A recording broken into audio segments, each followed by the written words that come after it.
In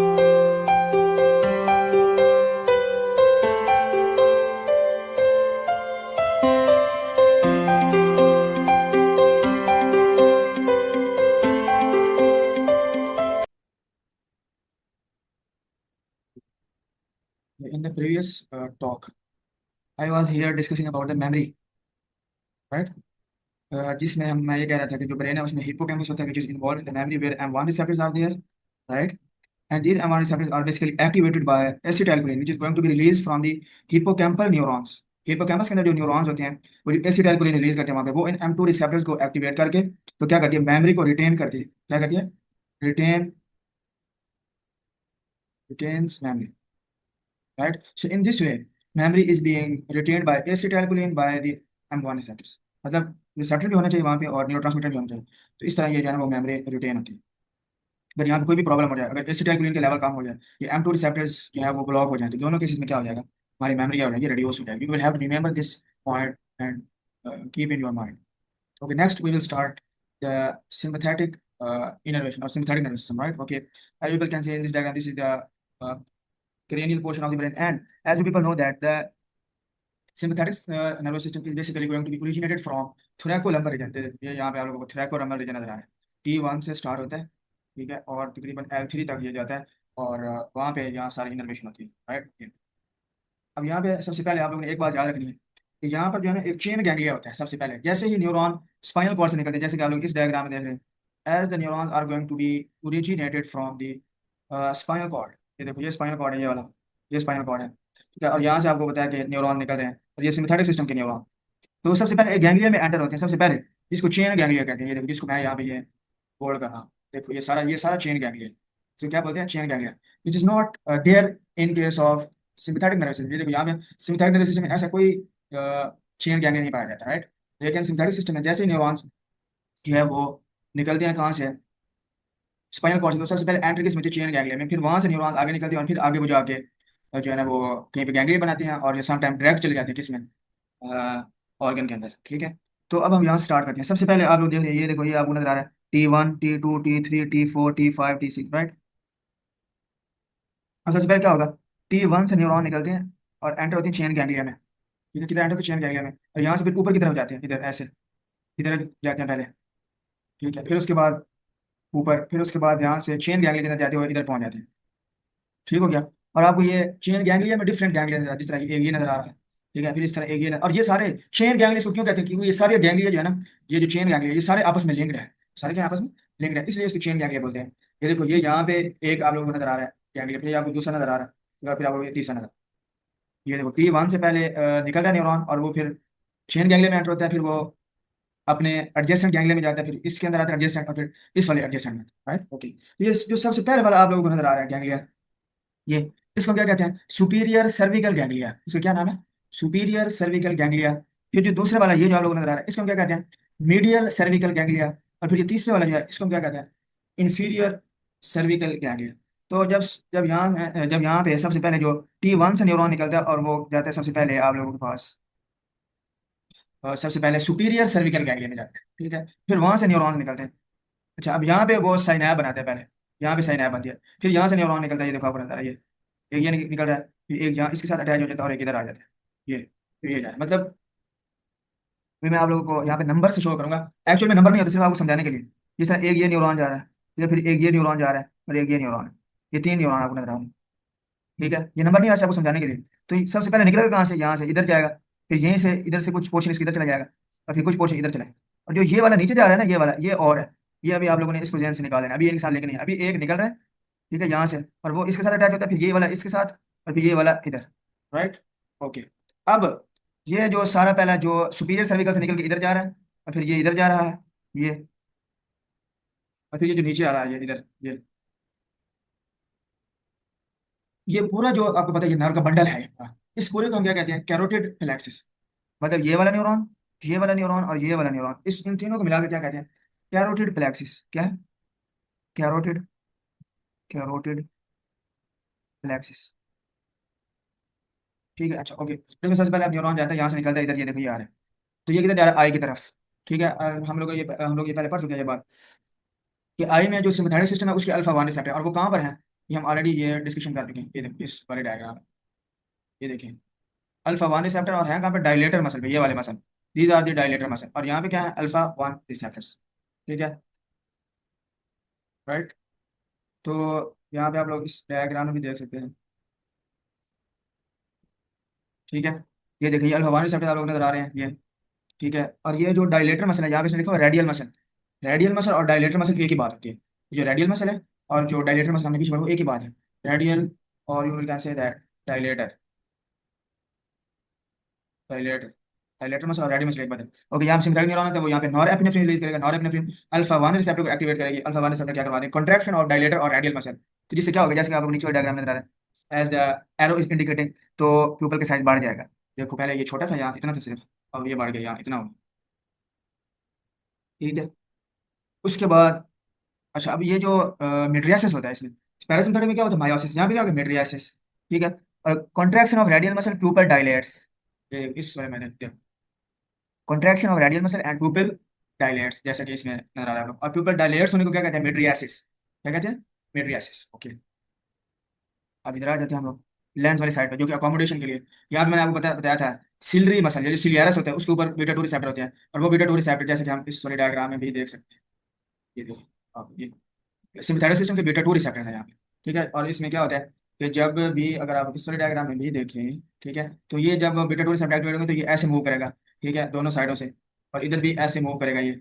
ठीक है, जिससे सस्पेंसिव लिगामेंट्स क्या हो जाएंगे, स्ट्रेच, और लेंस इधर आके फ्लैट हो जाएगा, इतना इधर पहुंच जाएगा लेंस।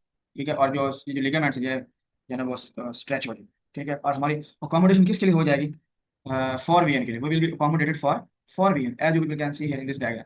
ठीक है, क्या होगा, for accommodation relaxation of the ciliary muscle, lens move backward, पीछे की तरफ मूव करेगा, और अकोमोडेशन हमारी किसके लिए हो जाएगी, for VN, accommodation will be for VN. अब क्या मतलब, हम फाइट और फ्लाइट सिचुएशन में हैं। हम किस में हैं, फाइट और फ्लाइट सिचुएशन में हैं। तो हम चाहते हैं कि हम ज्यादा नजर आए बड़ा, तो लेंस और ज्यादा जो है ना वो फ्लैट हो जाता है ऐसे, और अब ज्यादा से ज्यादा रेज गुजरेंगी, जितनी ज्यादा से ज्यादा रेज गुजरेंगी इसमें से हमें ज्यादा नजर आएगा, राइट।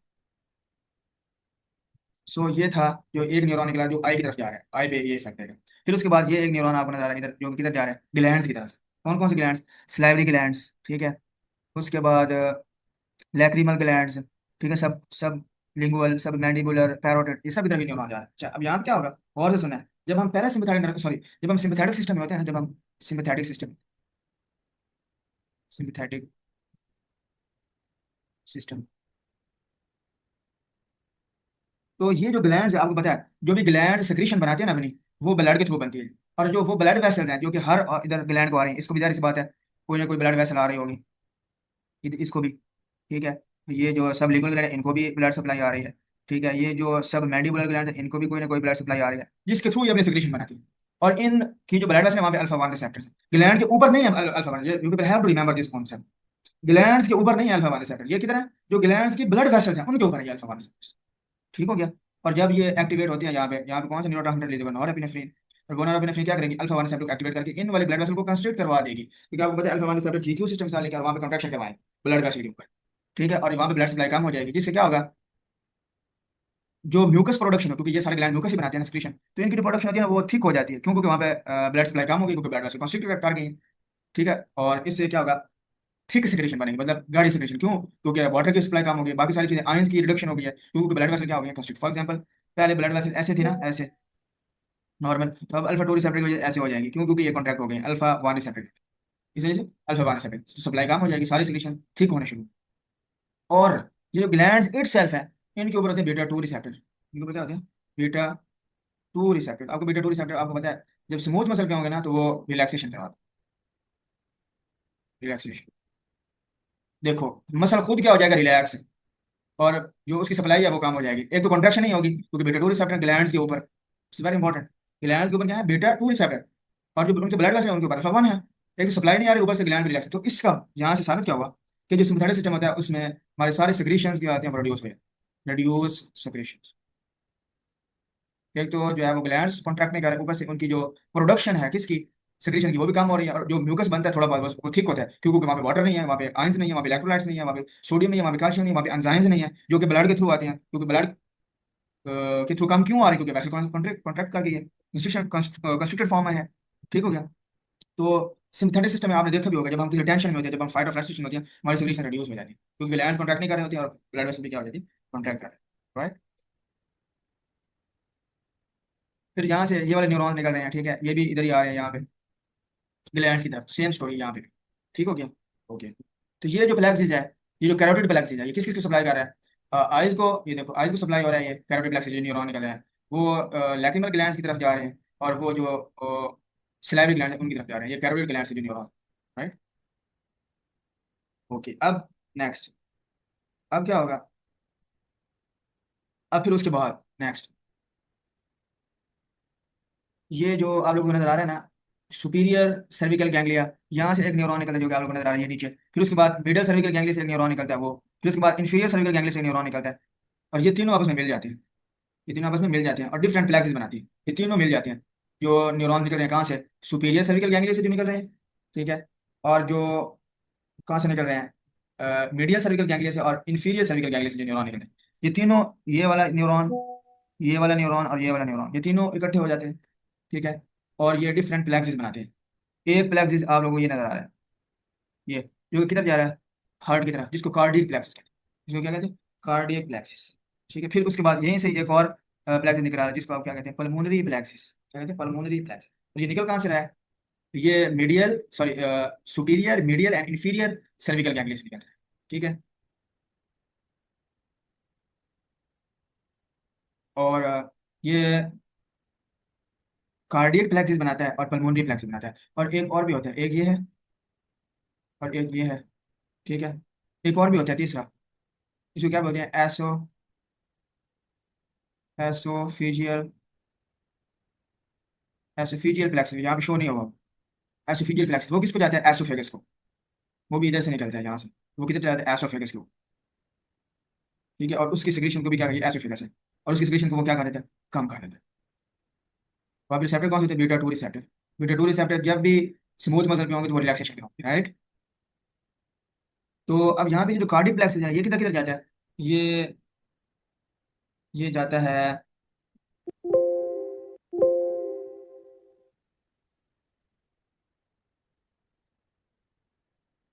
ये जाता है हार्ट के ऊपर, ये किधर जाता है, हार्ट के ऊपर,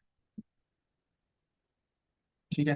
और हार्ट में भी आपको पता है एस नोड है, we have already discussed in the parasympathetic, S node है, फिर एवी नोड है, और फिर ये वेंट्रिकल है, ये वेंट। अब यहाँ पे एक बात आप लोगों ने, वेरी इंपॉर्टेंट पॉइंट, कि जो एस नोड है, जो एवी नोड है, और जो ये वेंट्रिकल है, इनमें सबसे ज्यादा जो सिम्पैथेटिक सिस्टम का कंट्रोल है ना, वो वेंट्रिकल के ऊपर होता है। और हमने पैरासिम्पथेटिक सिस्टम में पढ़ा था कि जो एस नोड और एवी नोड और जो ये जो फाइबर्स हैं, इनके ऊपर जो ज्यादा कंट्रोल होता है वो पैरासिम्पथेटिक सिस्टम होता है, पैरासिम्पथेटिक सिस्टम का होता है, लेकिन वेंट्रिकल की जो कॉन्ट्रैक्शन है उसके ऊपर सबसे ज्यादा रोल किसका होता है, सिम्पैथेटिक सिस्टम, क्योंकि कार्डिक आउटपुट को ये ज्यादा करता है, जिससे क्या होगा, हार्ट रेट भी कुछ ना कुछ बढ़ती है, और contraction of ventricles, contraction of ventricles, तो ज्यादा वेंट्रिकल्स कॉन्ट्रैक्ट करते हैं और हार्ट रेट भी बढ़ती है। मतलब आप लोग अगर हम कंपैरिजन करें कि एस ए नोड और वेंट्रिकल्स में, तो ज्यादा इफेक्ट किसके ऊपर होते हैं, वेंट्रिकल्स के ऊपर, और कम इफेक्ट किसके ऊपर होते हैं, एस ए नोड और एबी नोड के ऊपर। मतलब ये हुआ कि जो सिम्पैथेटिक सिस्टम है उसका मेजर कंट्रोल किसके ऊपर होता है, वेंट्रिकल के ऊपर।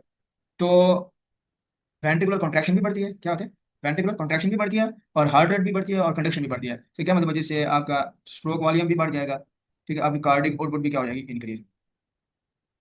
ये इधर इसमें यही लिखा हुआ है,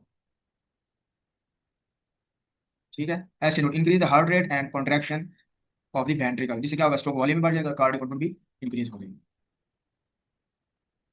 अच्छा, अगर हम कहें ना कि वेंट्रिकल की कॉन्ट्रैक्शन ज्यादा होगी, हार्ट रेट की कॉन्ट्रैक्शन ज्यादा होगी, क्योंकि जो बीटा वन रिसेप्टर की डेंसिटी है ना, किसके ऊपर, वेंट्रिकल के ऊपर, वहां पे ज्यादा है। और इसी तरह अगर हम पैरासिम्पैथेटिक सिस्टम की बात करें, तो जो एम टू रिसेप्टर हैं वो एस नोड और एवी नोड के ऊपर उनकी डेंसिटी ज्यादा है, इसलिए वो हार्ट रेट और कंडक्शन को ज्यादा कंट्रोल करते हैं, और वेंट्रिकल की कॉन्ट्रैक्शन पे पैरासिम्पैथेटिक इफेक्ट कम है। ये बात आप लोगों ने याद रखनी, वेरी इंपॉर्टेंट। फिर उसके बाद जो यहाँ पे जो यहीं से निकल रहा है, जो प्लेक्सिस इधर से आ रहा है, यहीं से आ रहा है, ये प्लेक्सिस कौन सा, पल्मोनरी प्लेक्सिस, जो कि किधर जा रहा है, लंग्स की तरफ, वो किधर जा रहा है, ये देखो लंग्स की तरफ। तो यहाँ पे बीटा टू रिसेप्टर होते हैं, you people have to remember, जब हम फाइट और फ्लाइट सिचुएशन में हमें ऑक्सीजन ज्यादा चाहिए, और जो बीटा टू जो कि लंग्स के ऊपर, जो ट्रैकिया के ऊपर होते हैं, वो क्या करवाते हैं, ब्रोंको डायलेशन करवाते हैं। कैसे? आप लोगों ने मैकेनिज्म पढ़ा हुआ है, beta two receptor GS system है, adenylyl cyclase, cyclic AMP, protein kinase, protein kinase क्या करेगा, मायोसिन लैक्टिन काइनेज को इनएक्टिव कर देगा, जिससे ब्रोंकियल स्मूथ मसल रिलैक्स कर रहे हैं, और हमें ज्यादा ऑक्सीजन चाहिए होगी, तो ये ब्रोंक्यूल्स डायलेट हो जाएंगे, ब्रोंक्यूल्स क्या हो जाएंगे, डायलेट हो जाएंगे, ताकि हमें ज्यादा ऑक्सीजन चाहिए, क्योंकि ट्रैकिया और ब्रोंक्यूल्स वाइड हो जाएंगे, क्योंकि बीटा टू रिसेप्टर हमको डायलेट कर दिया है। Okay next. नेक्स्ट आप लोग देख सकते हैं यहाँ पे, ठीक है, ये T5 T6 T7 और T8 और T9, ठीक है। 5 से लेकर 9 तक आप लोग देख सकते हो, यहाँ से ये न्यूरॉन निकल रहे हैं, यहाँ से निकल रहे हैं, यहाँ से निकल रहे हैं, यहाँ से निकल रहे हैं और यहाँ से निकल रहे हैं, ठीक हो गया। और फिर ये आप लोग देख सकते हैं कि ये एक ये न्यूरॉन जा रहा है ये ऊपर, ठीक है। और ये यहाँ पे क्या बनाता है, सुपीरियर मेजेंट्रिक गैंग्लिया बनाता है। ये या मतलब ये मल्टीपल न्यूरॉन निकल के एक नर्व बनाते हैं जिसके अंदर नाम भी लिखा हुआ है। इसको क्या कहते हैं, ग्रेटर, क्या कहते हैं, ग्रेटर स्प्लैंक्निक नर्व। क्या नाम है, ग्रेटर स्प्लैंक्निक नर्व। मतलब T5 T6 T7 T8 T9 से सारे न्यूरॉन निकलती हैं और एक नर्व बनाती हैं। फिर वो आगे डिफरेंट गैंग्लिया बनाती है, जिस तरह सबसे ऊपर वाला ये जो आप लोग नजर आ रहा है इसको क्या कहते हैं, सुपीरियर मेजेंट्रिक गैंग्लिया, ठीक है। और फिर ये यहाँ पे एसिटाइल कोलिन रिलीज होगी इस पोर्शन में, राइट। फिर उसके बाद ये न्यूरॉन आगे चला जाएगा और ये किसको सप्लाई करेगा जाके, इंटेस्टाइन को। यहाँ पे बीटा 2 रिसेप्टर है, ये अपर पोर्शन ऑफ इंटेस्टाइन है, अपर पोर्शन ऑफ इंटेस्टाइन। और ये आपको पता है बीटा 2 यहाँ पे क्या करते हैं, decrease motility. Small intestine large intestine जो ऊपर वाला पोर्शन होता है उसमें वहाँ पे उसकी मोटिलिटी को क्या करते हैं, डिक्रीज। क्योंकि आपको बीटा 2 स्मूथ मसल पे क्या करवाएंगे, रिलैक्सेशन, राइट। ओके। फिर उसके बाद इसी ग्रेटेस्ट फ्लैंकिंग नर्व से आप लोग देख सकते हैं न्यूरॉन ये इधर आ रहा है, ये यहाँ पे, जिसको हम क्या कह रहे हैं, सीलियर गैंग्लिया। फिर ये नीचे वाला एक ये गैंग्लिया, ये इसको सुपीरियर मेजेंट्रिक गैंग्लिया कहते हैं, और एक ये नीचे वाला है, ठीक है। और इसका इसकी जो इसका फाइबर है वो भी ग्रेटेस्ट फ्लैंकिंग नर्व से आ रहा है, ये वाला फाइबर है, ठीक है। और फिर इससे आगे दो फाइबर्स निकलते हैं, जो पोस्ट गैंग्लियोनिक फाइबर है इसका, ठीक है। ये दो ब्लैक आप लोगों को नजर आ रहे हैं। एक फाइबर किधर जा रहा है, वो ये देखो, ये स्टमक की तरफ एक आ रहा है एक फाइबर, ठीक हो गया। और ये यहाँ पे एसोफेगस और स्टमक के अंदर ये यहाँ पे बीटा 2 रिसेप्टर है, ठीक है। तो इससे क्या होगा, एसोफेगर एंड एसोफेगस एंड स्टमक, ये देखो एसोफेगस एंड स्टमक है। यहाँ पे क्या होगा, decrease motility and decrease ACL production, yes. ये एसीएल प्रोडक्शन को भी काम करते हैं और मोटिलिटी को, क्योंकि आपको पता है कि बीटा 2 रिसेप्टर जो है ये यहाँ पे स्मूथ मसल को रिलैक्स कर देंगे, जिससे एक्टिविटी क्या हो जाएगी, डिक्रीज, जिस पेरिस्टालसिस कम हो जाएगी, पेरिस्टालसिस क्या हो जाएगी, कम हो जाएगी, ठीक हो गया। फिर इसी तरह ये देखो मैकेनिज्म आपको सारे आते हैं, बीटा 2 रिसेप्टर कौन से जी प्रोटीन के साथ लिंक है, तो स्मूथ मसल पे क्या करता है, इसलिए मैं इतना एक्सप्लेन नहीं कर रहा डिटेल, क्योंकि आपको the in side story you people already know, ठीक है। फिर उसके बाद इसी ग्रेटेस्ट ब्लैकिंग नर्व से एक आप लोग देख सकते हैं फाइबर आ रहा है, ये वाला ब्लू कलर का फाइबर, जो कि ये देखिए ये इधर सीधा, अच्छा अब यहाँ पे देखें, हमने पढ़ा था, ये देखो यहाँ पे एक्सेप्शंस में, यू पीपल रिमेंबर, हमने एक्सेप्शन में पढ़ा था कि एक ही फाइबर निकलता है डायरेक्ट और वो किधर चला जाता है, एड्रीनल ग्लैंड के अंदर। तो वो ये देख सकते हैं आप लोग यहाँ पे, ये वाला फाइबर है जो कि निकल कहाँ से रहा है, वो बेसिकली पार्ट किसका है, ग्रेटेस्ट फ्लैंकिंग नर्व का। अगर मैं यहाँ पे दिखाऊँ आप लोगों को तो मैं रेड से उसको शो करूँ, ठीक है। ये देखिए यहाँ से ये आ रहा है अभी, ये रेड वाला, ये जो भी जिसको मैं ये करूँ, तो ये किधर जा रहा है, एड्रीनल एड्रीनल ग्लैंड के अंदर, और ये कोई गैंग्लिया नहीं बना रहा, is not going to form any ganglia, ठीक है। मतलब ये न्यूरॉन डायरेक्ट निकला सिम्पैथेटिक सिस्टम से और डायरेक्ट किधर चला गया, एड्रीनल ग्लैंड के अंदर, ठीक हो गया। और वहाँ पे ये क्या करवाएगा जाके, एड्रीनल ग्लैंड में ये जाएगा और ये वहाँ पे आपको पता है, मैंने बताया था कि वो जाता है वहाँ पे एसिटाइल को रिलीज हो गया। अब यहाँ पे you people have to remember, ये एक्सेप्शन है यहाँ पे, we have already discuss this, कि एड्रिनल ग्लैंड के अंदर क्या होंगे, निकोटीनिक एसिटाइलकोलिन रिसेप्टर्स होंगे, वहाँ पे एसिटाइलकोलिन रिलीज होगी, वहाँ पे क्या रिलीज होगा, acetylcholine, and that acetylcholine will definitely will be going increase the level of adrenaline and noradrenaline, ये मैं आपको ऑलरेडी बता चुका, राइट। फिर इसी तरह ये जो सीलियर गैंग्लिया है, यहीं से न्यूरॉन निकल रहा है, अभी हमने स्टमक वाला पढ़ा था, अभी ये न्यूरॉन नीचे जा रहा है किधर, लीवर की तरफ, ये देखो ये यहाँ पे लीवर में आता है, ठीक है। वहाँ पे आपको पता है, अब यहाँ पे लीवर में हमें हम फाइट और फ्लाइट सिचुएशन में हैं। तो हमें यहाँ पे क्या चाहिए, ग्लूकोज चाहिए, ग्लूकोज क्या हमें चाहिए, तो यहाँ पे क्या होगा, कौन सा फिनोमिना होगा, ग्लाइकोजिनोलाइसिस का फिनोमिना होगा। और वो कैसे होगा, मैंने आपको यहाँ पे बताया था पैरासिम्पैथेटिक सिस्टम केस में, ये देखो ये यहाँ पे मैंने बना के दिखाया था, ठीक है। यहाँ पे ग्लाइकोजन सिंथेज एंजाइम है और यहाँ पे अब इधर बीटा 2 रिसेप्टर है, सिम्पैथेटिक सिस्टम के केस में कौन सा रिसेप्टर है, बीटा 2। भी मैं बना रहा हूँ ये वैसे भी सिंथेटिक सिस्टम का है, लेकिन हम चूंकि सॉरी ये हम पैरासिम्पैथेटिक हमने यहाँ पे पढ़ा था, लेकिन मैं आपको यहाँ पे सिम्पैथेटिक का बताने लगा, बीटा 2। तो यहाँ पे आपको बताइए जीएस सिस्टम, तो ये प्रोटीन काइनेज ए आ जाएगा अल्टीमेटली, और वो ग्लाइकोजन सिंथेज की फास्फोराइलेशन करके उसको इनएक्टिव कर देते हैं, और इसका काम क्या होता है, ग्लूकोज को ग्लाइकोजन में कन्वर्ट करता है। अब जब ये इनहिबिट हो जाएगा तो जो ग्लूकोज की जो कन्वर्जन है ग्लाइकोजन में रिड्यूस हो जाएगा और ग्लूकोज के लेवल बढ़ जाएगा, ठीक होगी। तो इस तरह ये ग्लूकोज के लेवल क्या इनहांस करेगा, ग्लूकोजिनोलाइसिस मतलब ग्लूकोज की अवेलेबिलिटी बढ़ जाएगी। फिर इसी तरह और उसके अलावा यहाँ पे जो ये सिस्टिक डक्ट है और ये पैंक्रियाटिक डक्ट है, कॉमन बाइल, यहाँ पे होते हैं बीटा 2 रिसेप्टर, इधर बीटा 2 रिसेप्टर, और ये सारी इनके सिक्रेशन को डिक्रीज कर देती है, क्योंकि हमें फाइट और फ्लाइट में कोई सिक्रेशन नहीं चाहिए। तो बीटा 2 रिसेप्टर जो कि स्मूथ मसल पर है, क्योंकि ये गॉल ब्लैडर हो गया, ये सारी डक्ट्स जो है सारे स्मूथ मसल होते हैं, तो ये सारे इनकी जो एक्टिविटी है वो रिड्यूस हो जाए, मतलब उनकी मोटिलिटी मतलब पेरिस्टालसिस कम हो जाएगी, इनकी सिक्रेशन भी कम हो जाएगी और डाइजेशन का फिनोमेना रिड्यूस हो जाएगा। किसमें, क्योंकि हम फाइट और फ्लाइट में कोई डाइजेशन नहीं होती, सारा डाइजेशन का फिनोमेना रुक जाता है। अब ये देखो लीवर में आप लोग, लीवर में बीटा 2 रिसेप्टर्स हैं और ये इंक्रीज करते हैं ग्लाइकोजिनोलाइसिस, मतलब ग्लूकोज की अवेलेबिलिटी को बढ़ा देते हैं। फिर गॉल ब्लैडर पे क्या है, अल्फा वन। अच्छा, ये स्फिंक्टर भी होता है यहाँ पे। स्फिंक्टर के ऊपर क्या होता है, यहाँ पे स्फिंक्टर होता है, तो वहाँ पे होते हैं अल्फा वन, वो उसको कंस्ट्रिक्ट कर देते हैं ताकि कोई भी सिक्रीशन आगे डक्ट्स में ना जाए। जो भी लिसन, जो भी स्फिंक्टर्स होते हैं ना सिंपैथेटिक सिस्टम के केस में, मतलब जिस तरह आप लोगों ने पढ़ा स्टमक के अंदर स्फिंक्टर होते हैं, अभी मैं अभी चलो आपको बता देता हूँ। ये देखो यहाँ पे एक स्फिंक्टर होता है और यहाँ पे भी एक स्फिंक्टर होता है। We have already discuss in case of GIT physiology. तो वहाँ पे सिंपैथेटिक सिस्टम के केस में अल्फा वन रिसेप्टर होते हैं, तो आपको पता है अल्फा वन जीक्यू सिस्टम, यहाँ पे इसको कॉन्ट्रैक्ट करवा देते हैं ताकि कोई भी सिक्रीशन आगे मूव न करे, सारी सिक्रीशन रुक जाती है इधर ही। Right, you will have to remember this point in your mind, very important point. Right, फिर उसके बाद यहाँ पे दूसरा काम क्या है कि इंसुलिन की सिक्रीशन को क्या है हमारे पास, रिड्यूस। इंसुलिन की, अब पैंक्रियाज में है ना, पैंक्रियाज में दो किस्म के सेल हैं, बीटा सेल है और अल्फा सेल है। ठीक है, तो जो बीटा सेल है अल्फा टू रिसेप्टर, आपको पता है अल्फा टू रिसेप्टर इनहिबिटरी होती हैं, तो इंसुलिन की सिक्रीशन को काम कर देते हैं। और अल्फा वन रिसेप्टर होते हैं अल्फा सेल्स के ऊपर, ठीक है, जो कि ग्लूकागॉन के लेवल को इंक्रीज कर देते हैं। ये देखिए लिखा हुआ है ग्लूकागॉन, क्योंकि हमें अब तो ग्लूकोज चाहिए, तो आपको पता है ग्लूकागॉन जो होता है ग्लूकोज के लेवल को ज्यादा करता है। जी, किसको कोई सवाल है?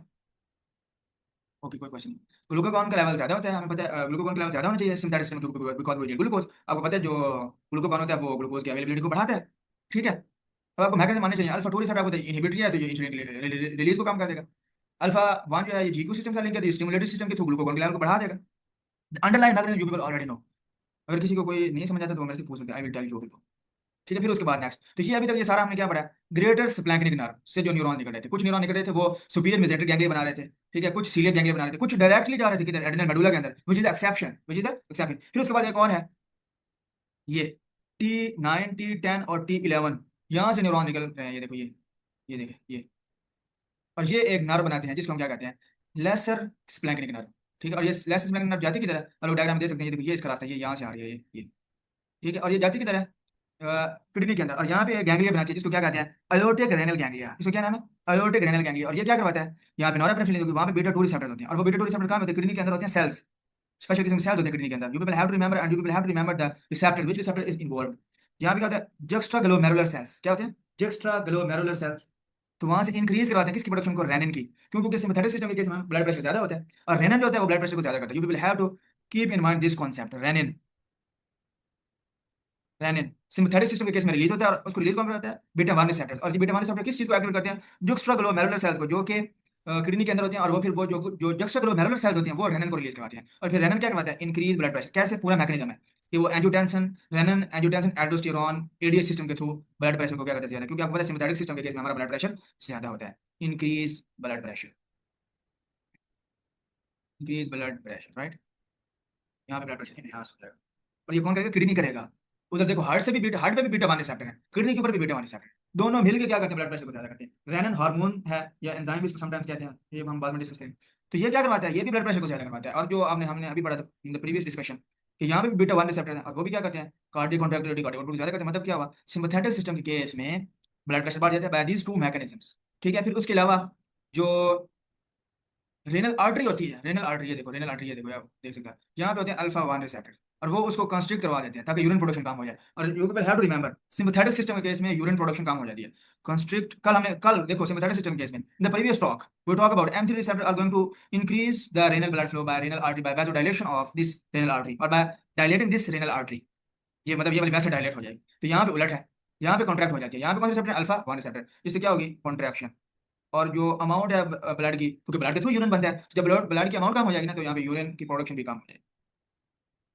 ठीक है, फिर उसके अलावा और भी होता है यहाँ पे, बीटा टू रिसेप्टर्स भी होते हैं जो कि यूरेटर्स होते हैं, यहाँ पे यूरेटर्स। ठीक है, स्फिंक्टर्स, सारे स्फिंक्टर्स जो हैं वहाँ पे अल्फा वन, सारे स्फिंक्टर कॉन्ट्रैक्ट हो जाते हैं। ठीक हो गया, अल्फा वन रिसेप्टर है। ठीक हो गया।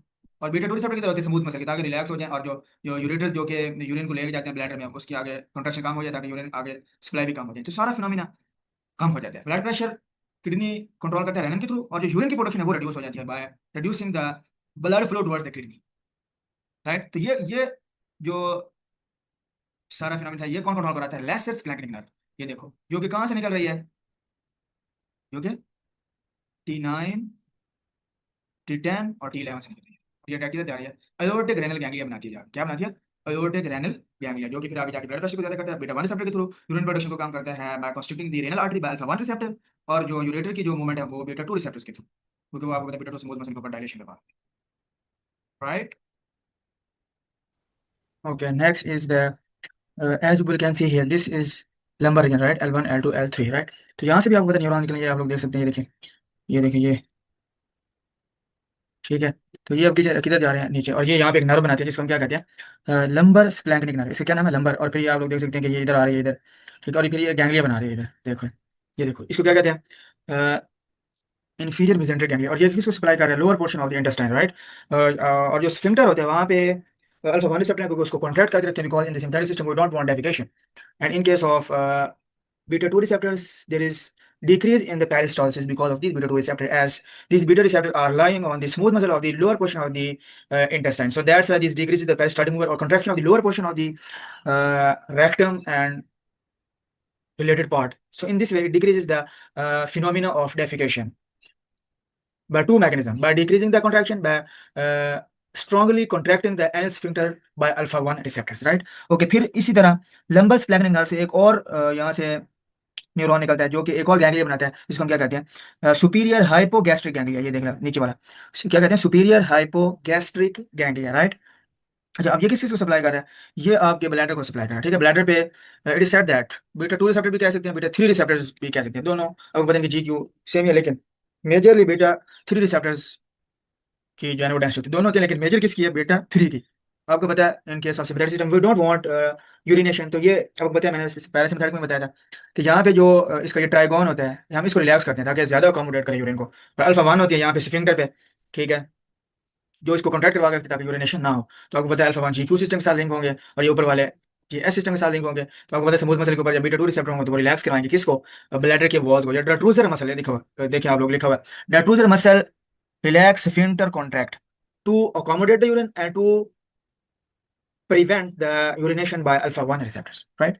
फिर इसी तरह ये जो सुपीरियर हाइपोगैस्ट्रिक गैंग्लिया है ये वाला, यहीं से कुछ न्यूरॉन निकलते हैं फिर इधर, और वो किधर जा रहे हैं, फीमेल रिप्रोडक्टिव ऑर्गन की तरफ, ठीक है। और यहाँ पे यह है वो नॉरएपिनेफ्रिन रिलीज करेंगे, ठीक है। और वैसे जो लंबस प्लैंक्निक नर्व है वहां से भी कुछ न्यूरॉन आ रहे हैं जो डायरेक्ट सप्लाई हो रहे हैं, देखो आप लोग इसमें। तो कुछ न्यूरॉन कहाँ से आते हैं, कुछ आते हैं सुपीरियर हाइपोगैस्ट्रिक गैंग्लिया से, और कुछ डायरेक्ट आके इनर्वेट हो जाते हैं, ठीक हो गया। अच्छा, अब यहाँ पे भी दो किस्म की स्टोरेज है in case of female reproductive system. अगर तो फीमेल प्रेगनेंसी है, अगर तो क्या है, pregnancy, in case of pregnancy, then uterus, आपको पता है यहाँ पे मेजर रोल किसको, uterus, then the uterus will be having beta 2 receptor because these are the smooth muscle and baby is there in the uterus, so this beta 2 receptor will dilate the uterus। ये क्या करेंगे, uterus को dilate करेंगे, कौन, beta 2 receptors, किस में, pregnancy में। और यूट्रस को क्या करेंगे, डायलेट, यूट्रस को क्या करेंगे, डायलेट, जिससे क्या होगा, ताकि वो बेबी अकोमोडेट हो जाए, ताकि यूट्रस की साइज बढ़ जाए, ठीक है। लेकिन अगर नॉन प्रेग्नेंट फीमेल हो तो वहाँ पे, अच्छा अब यहाँ पे ना रिसेप्टर की डिस्ट्रीब्यूशन बदल जाती है, अगर प्रेग्नेंट फीमेल हो तो बीटा 2 रिसेप्टर आ जाते हैं यहाँ पे, और अगर नॉन प्रेग्नेंट हो तो फिर अल्फा 1 रिसेप्टर्स। क्या हो, अगर क्या हो, नॉन प्रेग्नेंट, नॉन प्रेग्नेंट, यहाँ पे याद रखना आप लोग, इंपॉर्टेंट है ये, नॉन प्रेग्नेंट तो अल्फा 1, ताकि क्या करें, वो जब सेक्सुअल एक्टिविटी हो रही हो तो वो इसको कॉन्ट्रैक्ट करवा के रखें, किसको, यूट्रस को, ताकि वो स्पर्म को रिटेन करे, ताकि वो स्पर्म को क्या करे, रिटेन करे, ठीक है। तो ये फीमेल रिप्रोडक्टिव सिंपैथेटिक सिस्टम का रोल है। फिर हम उसके बाद आते हैं मेल रिप्रोडक्टिव सिस्टम की तरफ। तो मेल रिप्रोडक्टिव सिस्टम में जो प्रोस्टेट ग्लैंड है, ठीक है, और अदर जो डक्ट्स हैं, जिससे आपको पता वास्ट डिफरेंस होती है, कि अदर इजैकुलेटरी डक्ट्स होती हैं, वहाँ पे क्या होती हैं, अल्फा 1 रिसेप्टर, आपको नजर आ रहा है यहाँ पे क्या होते हैं, अल्फा 1 रिसेप्टर्स, एड्रीनर्जिक रिसेप्टर्स। तो ये क्या करते हैं, अल्फा 1 एड्रीनर्जिक रिसेप्टर, जैसे आप लिसन एंड रिमेंबर, हमने पैरासिम्पैथेटिक सिस्टम के केस में पढ़ा था, यहाँ पे ये देख सकते हैं आप लोग। पैरासिम्पैथेटिक सिस्टम के केस में हमने क्या कहा था कि यहाँ पे, ये वाली बल्कि स्लाइड थी, ये देखिए, यहाँ पे हमने क्या कहा था कि यहाँ पे ये उसको इरेक्ट करते हैं by increasing the value dilation, by straightening the corpus cavernosum. लेकिन यहाँ पे क्या, यहाँ पे, और ये किस टाइम होता है, ड्यूरिंग सेक्सुअल एक्टिविटी, जब इरेक्शन होनी होती है। लेकिन जब इजैकुलेशन होनी हो, जब क्या इजैकुलेशन होनी हो, तो तब उस टाइम क्या आता है, सिम्पैथेटिक सिस्टम का रोल आता है। इरेक्शन में पैरासिम्पैथेटिक है, और इजैकुलेशन में, किसमें, इजैकुलेशन में, क्योंकि वो जो अल्फा 1 रिसेप्टर होंगे फौरन से तमाम जो डक्ट्स होंगी और जो ग्लैंड्स होंगी, ग्लैंड की सिक्रीशन को ज्यादा करेंगे, और जो डक्ट्स होंगी वो उनको फौरन से कंट्रैक्ट करवाएंगे, और सारे स्पर्म क्या हो जाएंगे, रिलीज हो जाएंगे, इजैकुलेशन, इजैकुलेशन।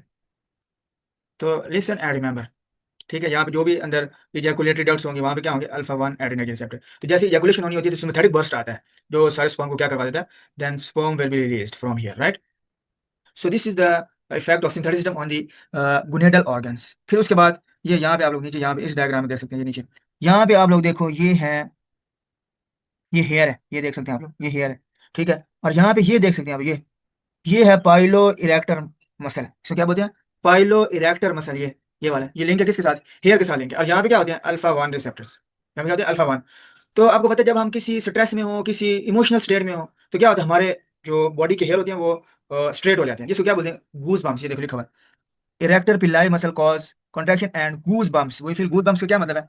गूज बम्प्स का ये मतलब है कि all the hairs will be striated, will be stands up by alpha 1 receptors. ठीक है, मतलब ये इसको पुल करते हैं हेयर को और ये स्ट्रेट हो जाते हैं। और ये इसको क्या बोलते हैं? इस फिनोमिना को हम क्या बोलते हैं? गूज बम्प्स। ओके, फिर इसके बाद एक दो और बातें हैं, फिर आप लोग वो समझ लें और देन वी विल डन।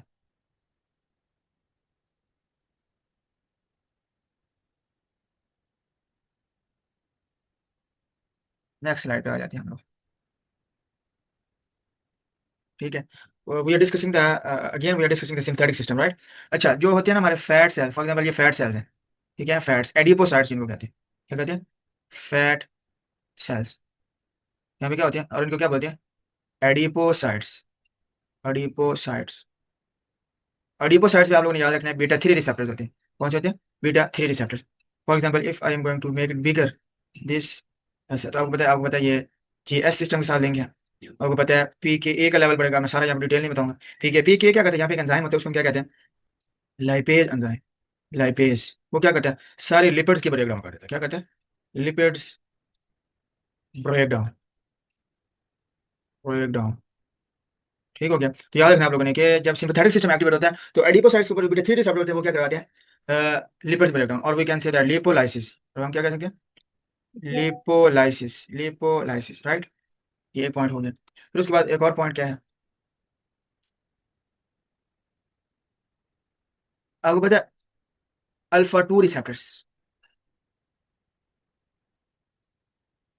जिस तरह हमने M2 के बारे में पढ़ा था वैसे ही अल्फा 2 के बारे में भी है। फॉर एग्जांपल ये एक न्यूरॉन है, ठीक है, जो कि क्या रिलीज कर रहा है? Nor epinephrine. क्या रिलीज कर रहा है? Nor epinephrine. This neuron is releasing nor epinephrine. तो ये नॉर एपिनेफ्रिन अपने ही रिलीज को रेगुलेट करने के लिए किसको एक्टिवेट करती है? अल्फा 2 रिसेप्टर्स, जो कि किधर है? प्री साइनेप्टिक नर्व टर्मिनल पे। ये किधर है? जिस तरह M2 रिसेप्टर्स थे पैरासिम्पैथेटिक सिस्टम के प्री साइनेप्टिक नर्व टर्मिनल पे, इसी तरह जो अल्फा 2 रिसेप्टर है वो एड्रीनर्जिक रिसेप्टर के जो प्री साइनेप्टिक टर्मिनल होता है, प्री साइनेप्टिक नर्व टर्मिनल, उसके ऊपर होते हैं। ठीक है, और ये अपने ही रिलीज को, आपको पता है the receptors are linked with the GI system. ये जीआई सिस्टम साथ लिंक होते हैं, तो अपने ही रिलीज को ये क्या करते हैं काम, क्यों? क्योंकि सारे चैनल्स यहाँ पे जो होते हैं, कैल्शियम चैनल्स और इस तरह की सारी चीज़ें, वो क्या हो जाती हैं? ब्लॉक हो जाती हैं, या उसकी फास्फोराइलेशन कम हो जाती है, कैल्शियम की एंट्री कम हो जाती है, और इनका रिलीज भी कम हो जाता है। तो you will have to remember alpha 2 receptors are present on the perisynaptic terminal. This question will be frequently asked in the viva, where the alpha 2 receptors are lying. You have to give one or two examples. So you will firstly have to tell sir perisynaptic terminal। फिर उसके अलावा जो आपके for example ये blood vessel है, क्या है? Blood vessel. तो ब्लड वेसल क्या के अंदर आपको पता है प्लेटलेट्स होते हैं। प्लेटलेट्स के अंदर क्या होते हैं? प्लेटलेट्स। ये देखिए, ये प्लेटलेट्स है, ब्लड वेसल के अंदर है। तो जो प्लेटलेट्स होते हैं उनके उनके ऊपर भी अल्फा 2 रिसेप्टर्स होते हैं, alpha 2 adrenergic receptors. These are the platelets. Platelets, right? तो ये अल्फा 2 रिसेप्टर है, ये listen remember, alpha 2 receptor here cause the aggregation of the platelets. क्या करते हैं? Aggregation of platelets,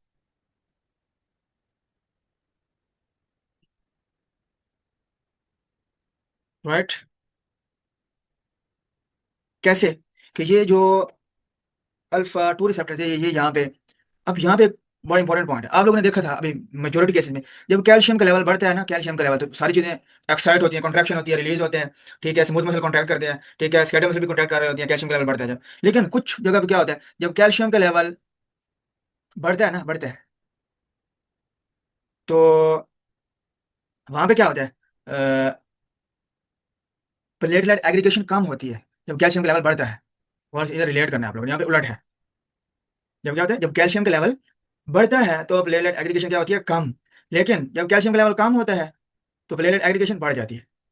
platelet aggregation बढ़ जाती है कैसे? देखो, अल्फा 2 रिसेप्टर आपको पता है जीआई सिस्टम के साथ लिंक है। ठीक है, जब जीआई सिस्टम के साथ लिंक होंगे तो आपको पता है बीटा और गैमा सब यूनिट्स आ जाएंगे। बीटा और गैमा सब यूनिट्स आएंगे, वो क्या कराएंगे? Hyper polarization. जब हाइपर पोलराइजेशन, आपको पता है कैल्शियम की एंट्री कम हो जाती है, जिससे क्या होगा? ये प्लेटलेट्स डिफरेंट केमिकल जो रिलीज करती है ना, वो बढ़ जाते हैं। जिस तरह ये डिफरेंट केमिकल्स रिलीज करते हैं प्लेटलेट्स। फॉर एग्जांपल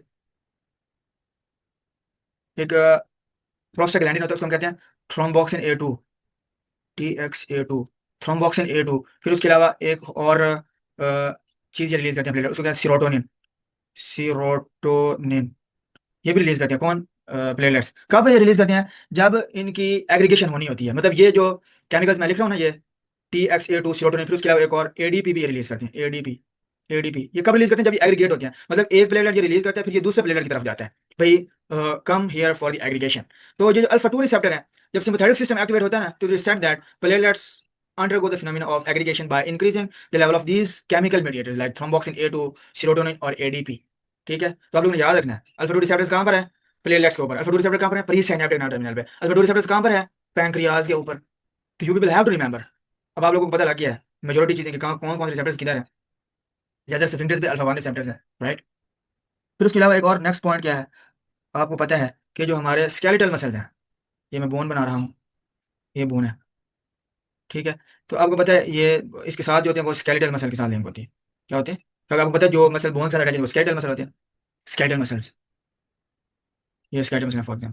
तो इनके ऊपर होते हैं बीटा 2 रिसेप्टर्स। ठीक हो गया। और आपको पता है बीटा 2 रिसेप्टर जो है वो GS सिस्टम के साथ लिंक होते हैं। और GS सिस्टम आपको पता है अल्टीमेटली यहाँ PKA के लेवल ज्यादा करता है। किसके लेवल ज्यादा करता है?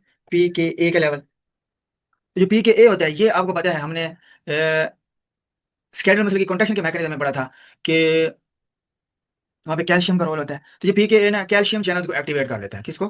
कैल्शियम चैनल्स को। कहाँ कहाँ पे? एक तो एक्स्ट्रा सेलुलर फ्लो आपको पता है, लेकिन एक्स्ट्रा सेलुलर का ज्यादा रोल नहीं होता। उसके अलावा जो स्मूथ मसल के अंदर, सॉरी जो एंडोप्लाज्मिक रेटिकुलम के अंदर जो चैनल होते हैं, उनकी ये फॉस्फोराइलेशन करता है ताकि कैल्शियम अंदर है। और क्या होता है? स्केलेटल मसल की कॉन्ट्रैक्शन बढ़ जाती है जब सिम्पैथेटिक सिस्टम एक्टिवेट। आप लोगों ने देखा होगा कि जब हम लोग किसी एंग्जाइटी या परेशानी की सिचुएशन में होते हैं तो हमारे हाथ कांपने लग जाते हैं। That is because of this phenomena, beta 2 receptor जो है ना वो एक्टिवेट हो जाते हैं। और हमारे जो अंदर वो इस फिनोमिना को हम क्या बोलते हैं? Adrenaline rush. क्या आपको पता है? जाहिर सी बात है स्केलेटल मसल के ऊपर जो है वो एड्रेनलिन आके तो ये सारा सिस्टम को जो है ना एक्टिवेट करके तो यहाँ पे स्केलेटल मसल की एक्टिविटी को इनहेंस कर देते हैं। ठीक है, इसको क्या बोलते हैं? Adrenaline rush. फिर उसके अलावा हमारी जो जनरल ब्लड वेसल्स होती हैं, क्या होती हैं? जनरल ब्लड वेसल्स, जो कि ब्लड प्रेशर को कंट्रोल करती है, वहां पे भी अल्फा 1 रिसेप्टर्स होते हैं। अल्फा 1 एड्रेनलिन रिसेप्टर कहाँ पे? जनरल ब्लड वेसल के ऊपर, जनरल ब्लड वेसल्स, राइट।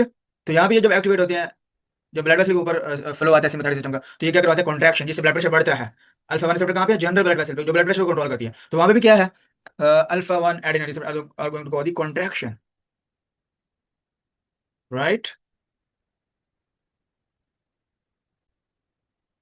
उसके अलावा फिर आपको पता है, लिसन एंड रिमेंबर, आपको याद होना चाहिए जो स्केलेटल मसल को ब्लड वेसल आ रही है। Listen and remember, very important point, it's very very important point, will have to keep in mind. यहाँ पे जो आपको पता है, याद होना चाहिए आप लोगों को, आपको याद होना चाहिए, मैंने एक एक्सेप्शन में बताया था, ये देखो, इफ यू पीपल रिमेंबर, इस यहाँ पे एक एक्सेप्शन में मैंने बताया था, ये देखो अगर आप लोगों को याद हो, कि कुछ ब्लड वेसल जो कि स्केलेटल मसल की ब्लड वेसल है, उनको न्यूरॉन तो कौन सा आ रहा होता है? सिंपैथेटिक सिस्टम का, लेकिन वो रिलीज क्या करता है? एसिटाइलकोलिन। वो रिलीज क्या करता है? एसिटाइलकोलिन।